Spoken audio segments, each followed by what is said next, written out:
चलिए, और सबसे पहले हम बात कर रहे हैं एक महत्वपूर्ण खबर की। और खबर यह कि एमसीएक्स ने नई पहल की है और इस नई पहल के तहत घरेलू लेड रिफाइनर से अब डिलीवरी हो सकेगी। उसको इम्पैनल किया गया है डोमेस्टिक लेड रिफाइनर्स को पहली बार। इस पर बातचीत करने के लिए हमारे साथ इस वक्त जुड़ रहे हैं चित्तरंजन रेगे, जो कि बेस मेटल के हेड हैं एमसीएक्स में। बहुत बहुत स्वागत है आपका रेगे जी। ये कमाल करने का ख्याल कैसे आया सर, और क्या इम्पैक्ट होगा इसका? धन्यवाद मृत्युंजय। मुझे उम्मीद है कि आपको याद होगा, हम इसके बारे में काफी लंबे समय से चर्चा कर रहे थे। ये ख्याल बहुत सिंपल था कि जब से डिलीवरी बेस कॉन्ट्रैक्ट में कामकाज चालू हुआ तो एक जो एक्सेप्टेबल नॉर्म हुआ करता था कि एलएमई रजिस्टर्ड ब्रांड्स को हम एक्सेप्ट करें, वो काम शुरू करने के हिसाब से तो बेहतरीन था। बट धीरे धीरे करके हमें ये प्रोडक्ट एडवाइजरी कमेटी मीट्स वगैरह में हमें ये पता लगा कि हमारे देश में भी कई ऐसे धातु बनाने वाले लोग हैं जो क्वालिटी प्रोडक्ट बना सकते हैं, और उनकी भी इच्छा है या उनका भी मन है कि ये जो प्राइस डिस्कवरी मैकेनिज्म जो एमसीएक्स ने चालू किया है, इसमें डिलीवरी में के माध्यम पार्टिसिपेट कर सकें। तो पहला तो इशू ये था कि अगर क्वालिटी प्रोडक्ट बनाया जा सकता है तो छोटा बड़ा या मतलब व्यवसाय का कोई इशू नहीं है। मतलब अगर वो क्वालिटी प्रोडक्ट हमको डिलीवर कर सकते हैं तो हमें उसमें उनको एक एंट्री पॉइंट देना पड़ेगा। तो उस हिसाब से ये चर्चा हुई और फिर हमने एक प्रोसेस तय किया कि क्वालिटी प्रोडक्ट को कैसे हम पहले से तय करें, कैसे ऑडिट करें, कैसे उसका आकलन करें कि प्रोडक्शन यूनिट ये कंसिस्टेंट तौर पे, रेगुलर तौर पे ये क्वालिटी मेटल बना सकता है। तो इस तरीके से ये विस्तृत प्रोसेस हमने फॉलो किया और कर रहे हैं। और ये दो जो प्रोड्यूसर्स हैं, पायलट इंडस्ट्रीज और ग्रेविटा इंडिया, इनका एम्पैनलमेंट आज फाइनली हुआ।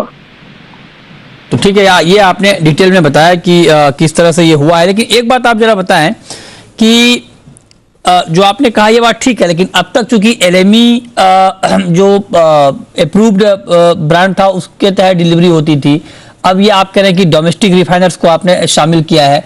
तो जो डिलीवरी लेंगे उनके कारोबार पर क्या फर्क पड़ेगा पहले के मुकाबले अब में? बायर के लिए मतलब अगर एलएमई ब्रांड्स की ही बात करें तो क्या होता है कि काफी सारे ग्रेड्स के तहत ब्रांड्स का अप्रूवल होता है। तो मतलब 99.97, 99.97, 985, 99, 994, मतलब काफी ग्रेड्स हैं जिसके तहत ब्रांड्स का एम्पैनलमेंट होता है।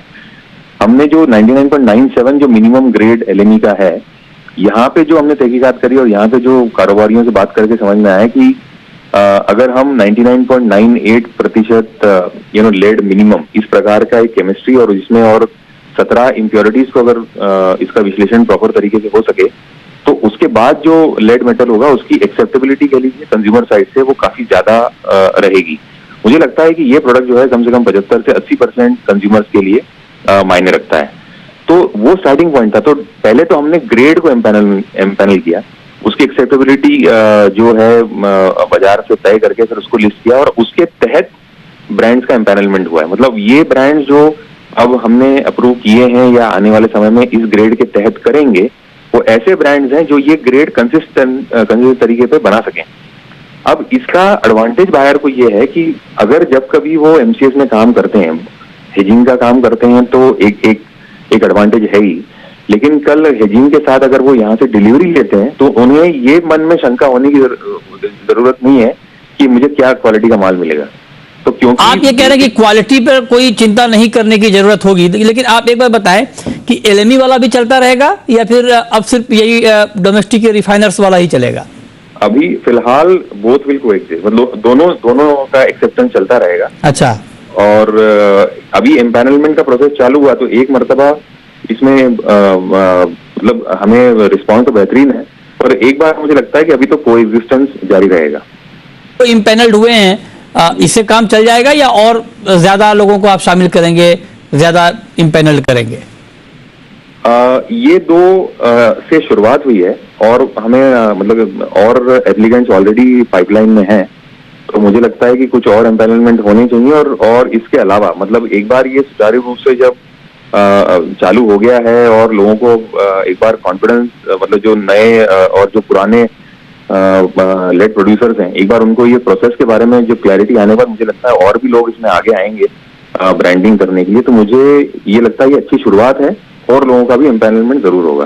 तो मान लीजिए आप कह रहे हैं कि अभी चॉइस रहेगी लोगों के पास कि चाहे तो आप एलएमई अप्रूव्ड लें या फिर डोमेस्टिक रिफाइनर से, राइट सर?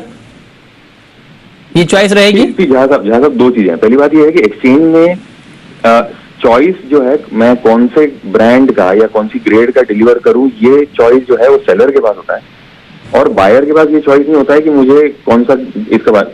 उनको मिनिमम क्वालिटी जो है वो गारंटीड है कि आपको 99.97% मिनिमम लेड प्योरिटी का माल मिलेगा, और अगर एमसीएक्स अप्रूव्ड ग्रेड मिलेगा तो ऑब्वियसली वो 99.98 का रहेगा। बट वो ये चूज नहीं, मतलब बायर साइड चूज नहीं कर सकती, प्रेफरेंस नहीं दे सकती क्वालिटी की।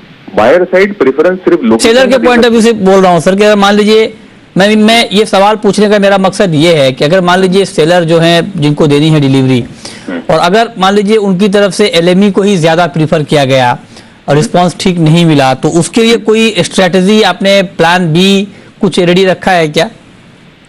इसी का ही सॉल्यूशन है। ज्यादा आप अगर देखें, अगर सेलर के पास जब उसको अगर डिलीवरी करने की बात आई तो आज उसके पास चॉइसेस जो थे वो लिमिटेड थे एलएमई ब्रांड्स के तहत।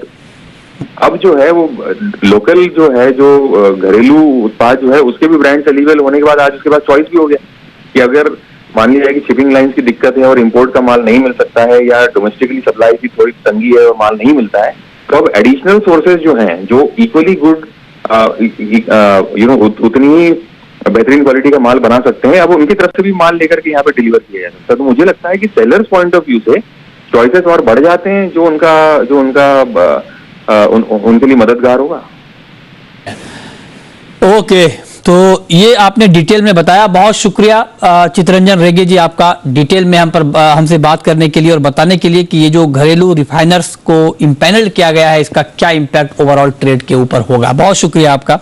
चलिए आगे बढ़ते हैं, रुक करते हैं एक और महत्वपूर्ण खबर। क्यों ये खबर अच्छी खबर है, खास करके अनाज के मोर्चे पर देश में रिकॉर्ड अनाज उत्पादन का अनुमान लगाया गया है और सेकेंड एडवांस एस्टीमेट सरकार ने जारी किया है, जिसमें यह कहा है